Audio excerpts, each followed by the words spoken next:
Alright, so let's take a break from all those Fauci emails and all that COVID nonsense. Focus on some good news.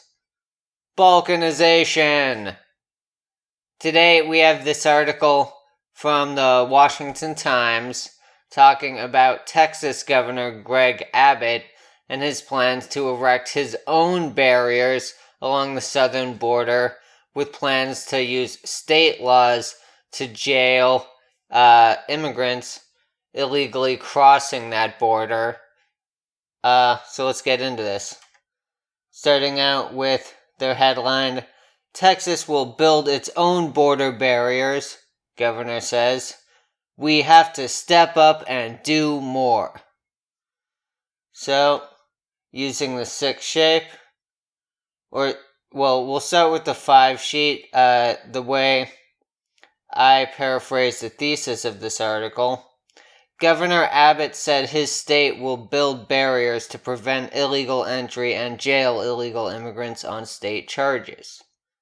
And now we'll look at the 6 shape for a quick little visual breakdown of the malarkey going on in this article.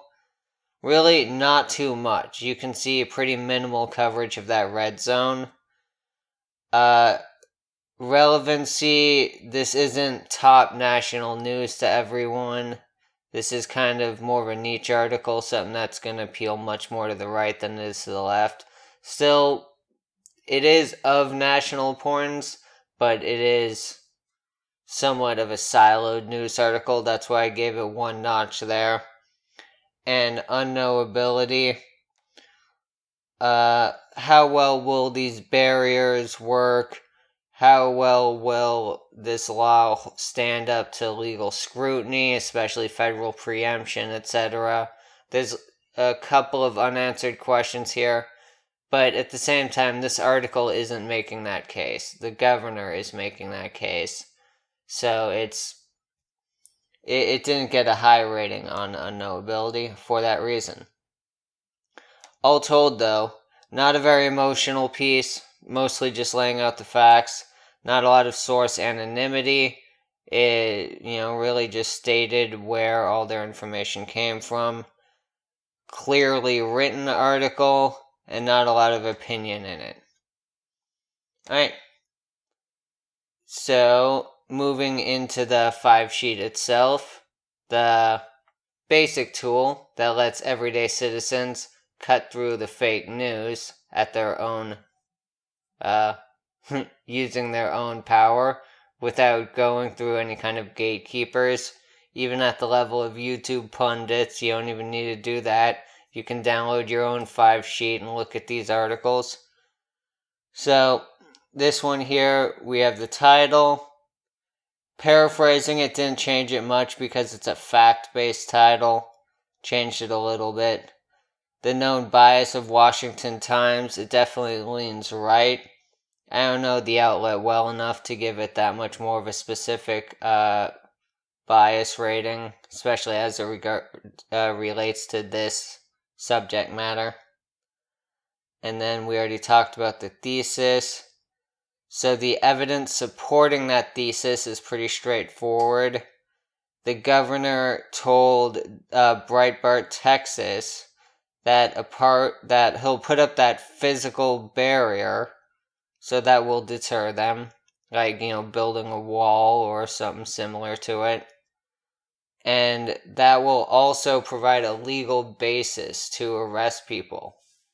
Because there was a case where in Arizona, the state police arrested people for entering the country illegally, or just for being in the country illegally.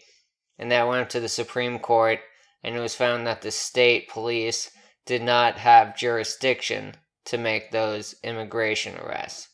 So he's setting up this different avenue to go after it, where he has all these barriers in place so that if these immigrants are going to come into the country through these areas with the barriers, the only way they're going to do it is by damaging those barriers one way or another. At least that's the logic being employed here. and then damaging those barriers is a state crime. And he can arrest them for not illegal immigration, but for damaging the barriers. So, evidence is pretty rock solid. It's just he gave a direct quote. And again, the thesis isn't that this thing is going to happen. The thesis is just that the governor said this thing will happen. Alright. Now, the only real manipulative tactic I saw in this article was the one side of the story. This was, pretty similar to a press release by Governor Abbott.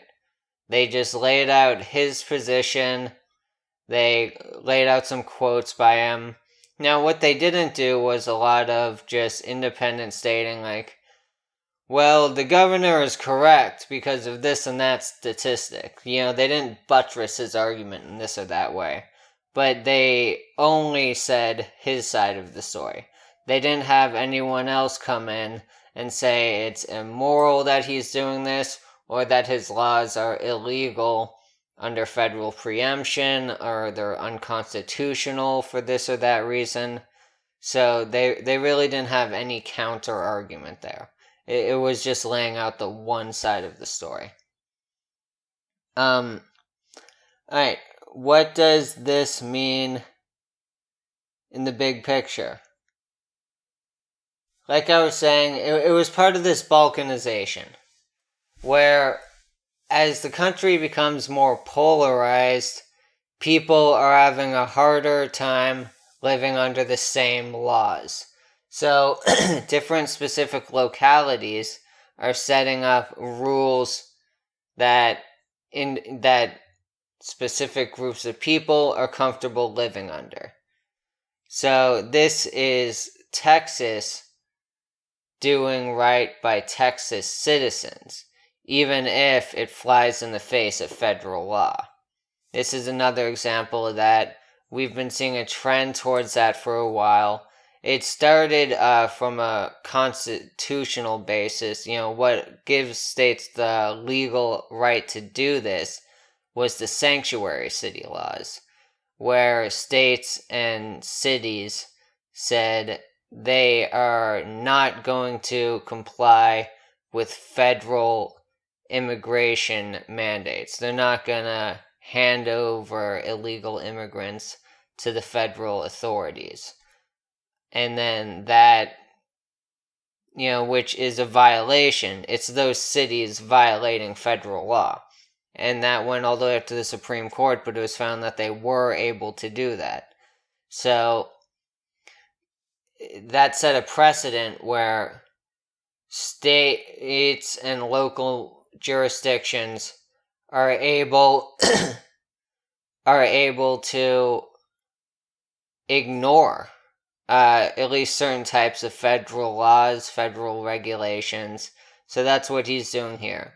He's saying if Biden is not going to finish building that border wall, if he's not going to continue enforcing the border, stay in Mexico policy, if he's going to do things that he feels are enticing these immigrants to come into the country, like the president of Honduras said, it's America's fault that all these guys are coming in. That there's this recent huge surge in border crossings since Biden took office. So Governor Abbott is saying, if Biden isn't going to deal with that problem, then he will. And that's similar to what Caitlyn Jenner is saying she would do if she's elected governor, that she would finish building Trump's wall on that state.